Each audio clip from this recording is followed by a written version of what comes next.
Mike over here at Voki.com, putting together a quick walkthrough for users wishing to create a free basic user Voki account. The first thing you want to do is visit Voki.com and click the pricing link on the top right-hand side of the page.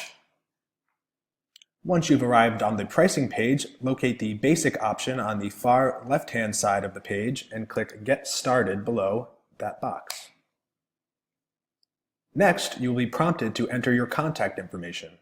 I've gone ahead and filled that information out. Finally, you will need to select whether you are a teacher, student, administrator, parent, or other, as well as enter a date of birth. All users must be over the age of 13. Finally, you will have the option to sign up for the Voki newsletter. Select or deselect this option to receive.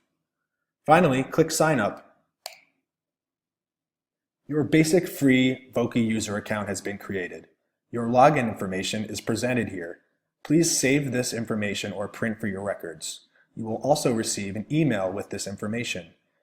If you do not receive this email, make sure Voki.com is added to your safe senders list. Finally, proceed to continue to log into your basic free user Voki account. Enjoy!